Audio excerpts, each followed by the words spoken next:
These are sourdough buttermilk English muffins. It's kind of a combination of a couple of different recipes I found, plus some tweaking over the past few months. This is what I've come up with so far. Here's the ingredients I use. I start out with 620 grams of King Arthur bread flour. I used to add vital wheat gluten to it just to boost up the gluten, but I don't do that. I just use the straight right out of the, I think it's 12.7%, 12.7. And then I use buttermilk, and I started making my own buttermilk several months ago. In fact, probably almost a year ago. Here's how I make the buttermilk. I use this. I bought this stuff. You can get it on Amazon for like $10, I think, but there's a place locally here that I bought it. So you just heat milk up to about 85 degrees. This is a gallon of milk. I heat it up to 85 degrees. And then I added 1 cup of the buttermilk culture that I already had from the previous batch generation. So this is generation 21. So I make it, and I usually get 2 weeks, maybe a week, 2 weeks, 3 weeks is the longest I've gone. And then as long as you keep a little bit of it, it's an heirloom culture. So as long as you keep a little bit of it and keep adding to it, you can just keep it going forever. And I was doing gallon batches, and then I switched to half-gallon batches just because I wasn't using quite as much of it. But on this one, I went back to 1 gallon batches. So anyway, you heat the milk up to 85 degrees, and then you pour in, for a gallon, you pour in a cup of this, the old generation, the old buttermilk you had. And then I put it in, after it sits for about 24 hours, and usually 21 is where I like it. At 21 hours, it's not quite so tart. I don't like drinking the stuff that you buy at the store-bought buttermilk. I can't even drink it. But you run it through the mixer like that for about 4 or 5 minutes. I sped that up a little bit, and then you put it back in the thing, in the container.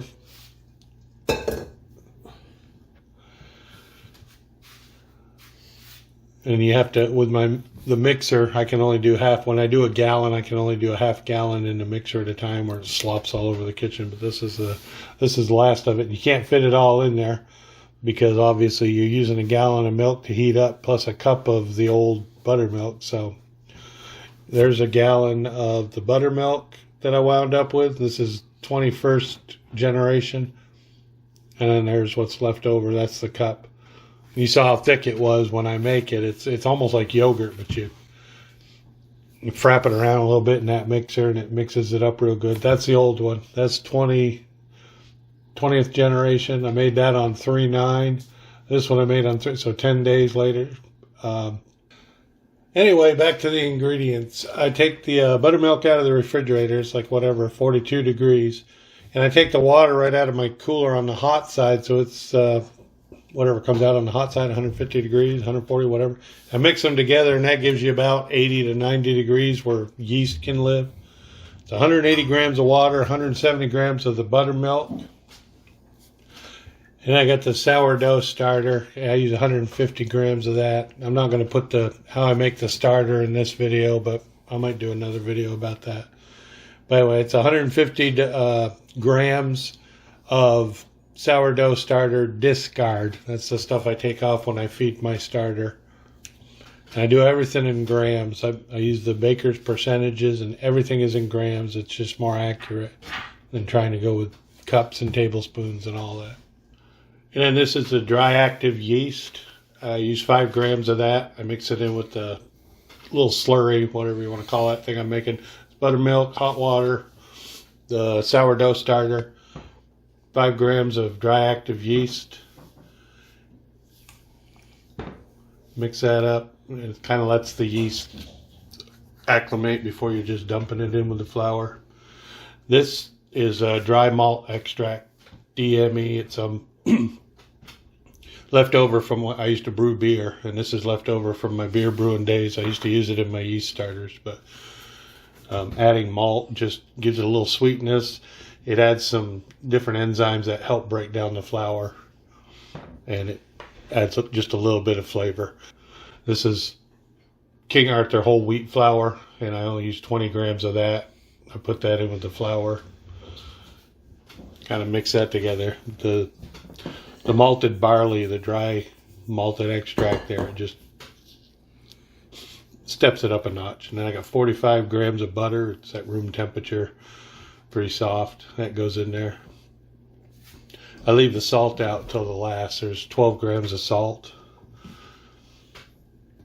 And I guess, like I said, I'm still tweaking the recipe, so I could probably try like an auto lease where you just let this part sit without the yeast, without adding the yeast. But I add it all into the slurry there because that's kind of like blooming the yeast, I guess.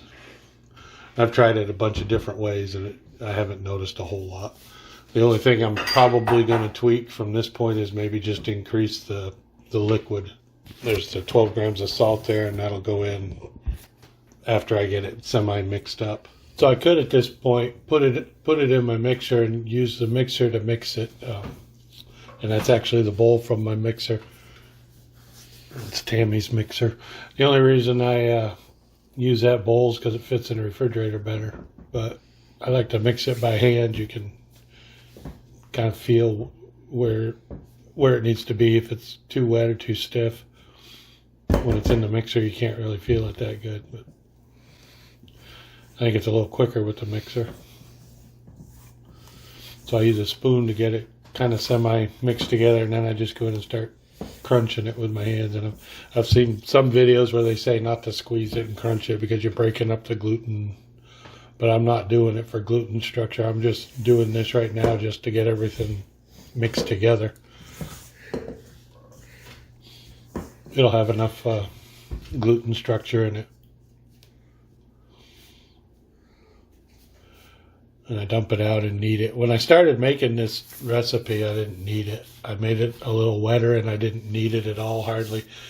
And then I started making it a little bit stiffer, like you'll see. And I started kneading it. And to be honest, they taste the same. They're same texture. There's not a whole lot of difference. The only thing I've really tweaked on them is I keep making them, cutting down the size of how big. I started out, when I started, each English muffin was 100 grams. And then I cut it back to, I think, 85, and then I cut them back to 80. And now I'm down to 75 grams each when I actually make them, form them. They're only 75 grams, so it cuts back on the calories, and they are a little bit lighter. They're still the same size, basically. They still, when they were 100 grams, it seems like they rose too much when you cooked them, and they were too thick. They looked more like regular muffins than English muffins. So at 75 grams, they still get pretty thick and everything, but after they're done cooking, you set them out to rest, they kind of collapse a little bit and end up looking more like English muffins. That's a beer from Coronado Island over there by San Diego. It's one of the better breweries over in that area, and that's one of their better beers. I'm more of a beer geek than a bread geek. I like the science behind fermentation. So like the sourdough fermenting, the buttermilk fermentation, any kind of sour milk type thing. And after it sits in the refrigerator for 2 days, there it is. You let it sit in the refrigerator for 2 days, so it's a real slow rise. It's not like letting it sit out on the counter for an hour and letting it double in size. You let it sit in the refrigerator, and that builds up all those sour, from the sourdough starter. It builds up the flavors a little better. Builds up some of the gases in there, so you'll get more of those nooks and crannies, which you want in English muffins. I think that's the signature of English muffins. I think, and I was reading the history on these things, I think over in England they don't call them English muffins. I think they just call them muffins. And I don't think what we call English muffins over here, I don't even think they originated in England. I think they originated in New York. But I don't know. I know when I started making them, I was complaining to Tammy that they didn't have an English muffin flavor. I don't know if there is an English muffin flavor. To me, they just tasted like bread. So I've been tweaking. The reason I put that whole wheat flour in there is not because I'm a health nut, because I'm not. It's just for flavor, so it's not straight flour. 'Cause if you eat them right straight out of the oven, even with the buttermilk in them and even with the sourdough starter in them, when they come straight out of the oven, to me, they just taste like white bread. So I just set this to put the plastic wrap over it to keep it moist, and this is just going to set out for 15-30 minutes, just enough to rest the gluten. I put some parchment paper down, and that's semolina that I'm sprinkling on there, which is durum wheat. It's the hardest wheat there is, and it's not quite flour, I guess. It's kind of like a real coarse flour. It's like cornmeal. It's the same texture as cornmeal, but it just has, to me, it has a little bit better flavor, a little sweeter flavor than cornmeal. So I'm putting that on the parchment paper, and that's where I'm going to put my English muffin rings. And these are the rings I got. They're stainless steel. I put a little bit of the PM cooking spray. I just do like a squirt on the inside and rub it around with my finger. Because when you take these off, I cook them on one side on the griddle with the ring on them, and then when I flip them over, I take the ring on after I take the ring off after I flip them, and they're pretty hot. So that's why I put this thing in a tube. Like you see, I use my bench scraper there so I can cut it off at 75 gram. I got a little scale there, and I measure them off 75 gram chunks. And I roll them in a ball, and then I stick them in that bowl there. It has semolina in it. And it's Bob Red. I can't remember the name of it. It's good semolina flour anyway. It's what they make pasta out of. So I stick them in there, coat them on both sides, and then I kind of press them down into the mold. And that's why I let this stuff rest out of the refrigerator, because if you don't let it rest, when you press them down into the mold, they'll shrink back up. And you have to keep going in and redoing it, keep pressing them all the time. And that's the other reason why I do my recipes in grams.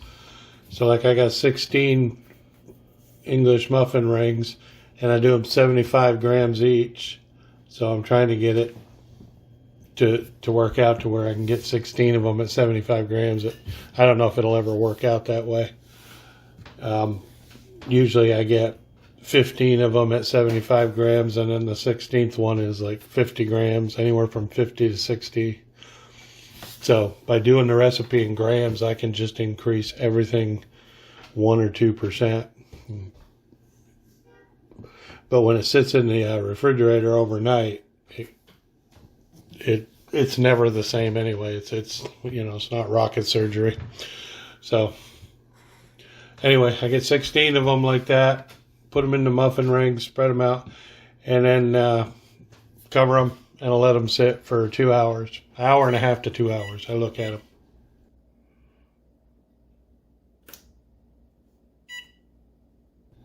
It's usually closer to an hour and a half. Once the griddle's heated up to 350, I put some of the semolina on top of there.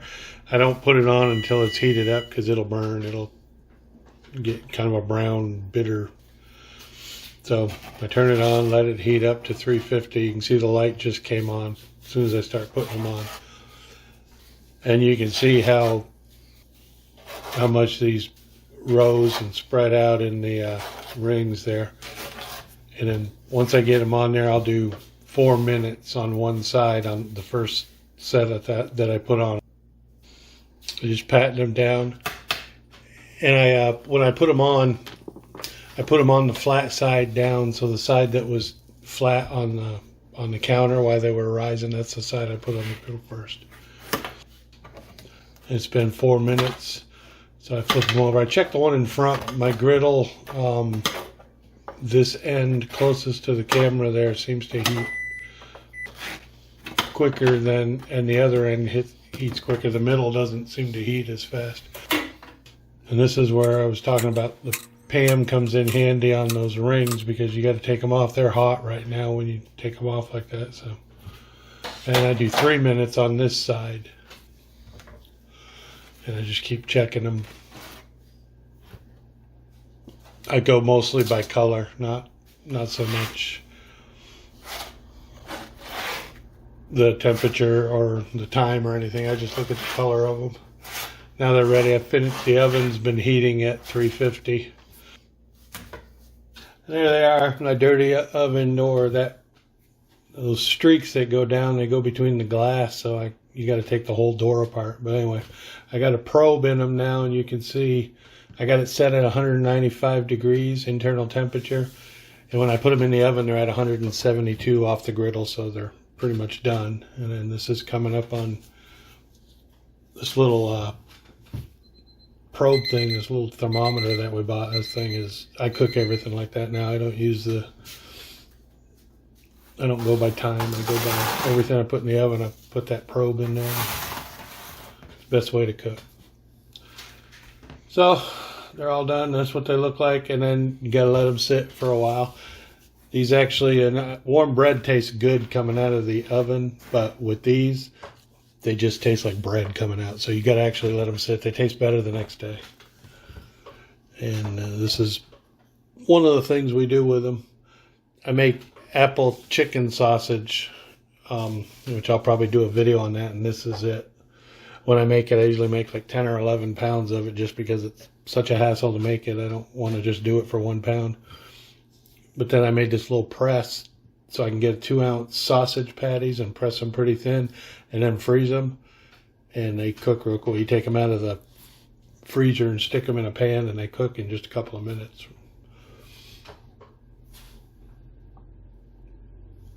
And the egg ring, we don't use that, except we did here for the picture. And we used a biscuit cutter on the cheese to make it look fancy. And that's them. That's what they look like. Those things are delicious. That's the sourdough buttermilk English muffins.